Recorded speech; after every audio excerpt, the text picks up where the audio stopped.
looking at HTML forms. A HTML form is used to collect user inputs, that's user data. So you collect data from the user and sends it to the server for processing. So if you have social media accounts and you've signed up or logged into your social media account, so those input spaces where they tell you write your name, your email and things like that, that is a HTML form, and we'll be building that today and looking at everything that goes into building a HTML form. So today we'll be building a sign up page and we'll be taking a deep dive into our forms. So I am back in my HTML folder, that's the HTML build, and I'm going to be starting up a new file. So I'm naming it form.html, and I'm coming here and setting up our HTML. Okay.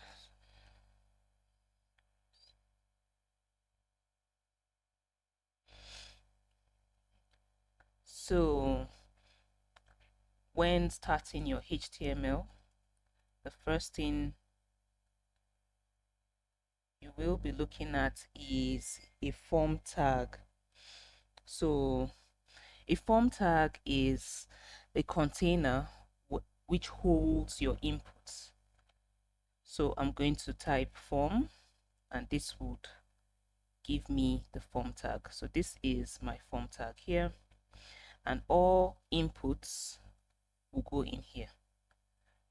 So let me just show you what the form tag produces. So I'm starting up my browser window.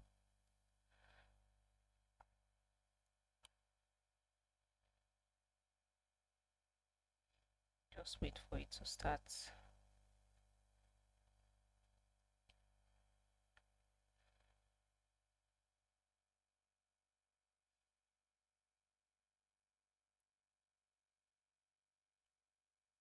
So you can see our forms here, and you can see that we still have a blank browser. So I just want to let you see that despite us typing the form tag here, the form tag does not produce anything in our browser. So the form tag is, however, housing everything I'm going to type from here on out. So the first tag will be the input tag. So I'm typing inputs, and yes, this is what we have now. So the input tag gives us this a rectangle, and we have attributes here. Now these attributes, like I had earlier on talked about attributes in our previous videos, is what would describe or give more information to this input tag. So with this type text, we are telling our HTML that it's going to be in the form of a text. Then there are two other attributes that should follow this input tag. So one is ID, that is just identifying this attribute. So I'm going to write fname, and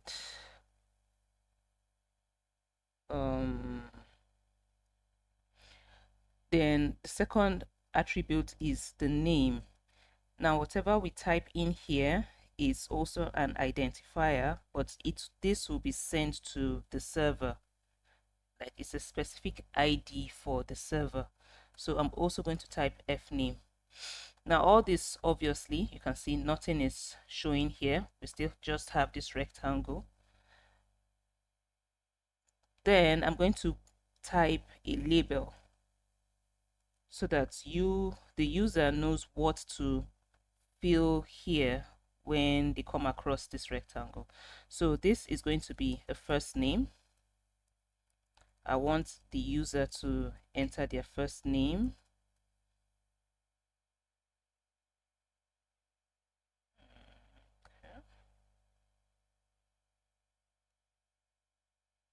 Okay, so we have first name showing here. So I should think you've seen something like this in your forms or your social media accounts. So I can come in here and type a H1 and say this is a sign up page, so that it looks very similar to what we've seen. So we have our first name here. We can do the same thing for our last name. So type in label. Okay, one thing I missed here is to say for this label, this 4, we're going to type in F name. So by typing this F name here, it's going to tie in this label. Let me expand this browser. So this label knows that it's tied to this input tag because the ID and the 4 have the same type or the same name. So we know that this first name label is for this F name input tag. So the same thing here, I want to enter a last name, and I will put in my attribute L name. Then I'll come under my label and type input. This will produce the tag or the container to type in your inputs. Choose this again. So you can see the last name is displayed in our browser. Then I would come under here and put in the 2 other attributes. That is ID. ID equals to, and it doesn't matter if you are using double quotation, single quotations. Since I started with double quotations, I just want to continue everything double quotation. So L name, that's my last name. Then name here equals to L name. So since I used L name here, I'm using L name throughout to tie in the attributes. So we have first name and last name, and you can see you can type in your names, Mary and John. So this is what it looks like. So for a sign-in page or sign-up page, you usually have an email. So the same thing can go in and say label. All right, email. That's for the 4. Come here, email. So that's the label. As the email is showing. And for the inputs will be different. Instead of text, we are going to type email, and come down here.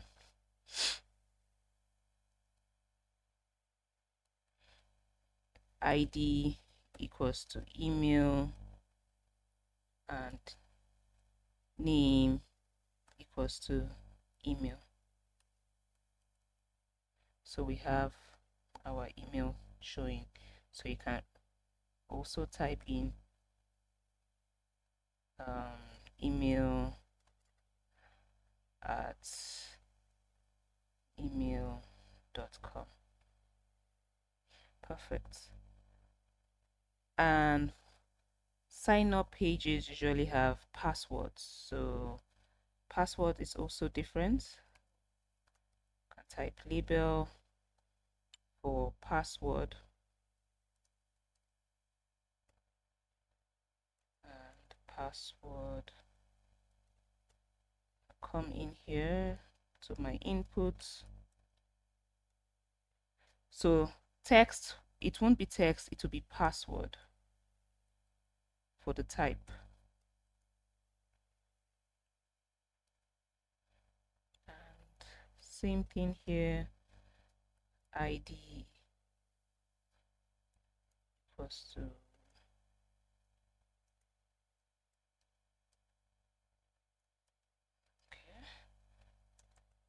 password and name equals to password. So for password, we can type password and you see it's encoded. Now we'll have to submit this. So usually there's a submit button, and to type your button, you just type in, there's a button tag, button, and you can put your submit. There's a type, type equals to submit. There you have it. You have your sign up page, and this sign up page, as you can see, is all over the place. Usually it's not in a straight line like this. It goes from top to down, or you can style it whatever way you want to style it, but for styling, that would be CSS. So this is just a basic sign up page. There are other types of inputs, and we'll go over that in the next video. I'm going to make this a two-part video, but I just want to introduce you to what a form looks like, and the attributes and the use cases of a form. In the next video, we're going to go over other tags in our forms and other attributes and use cases of that.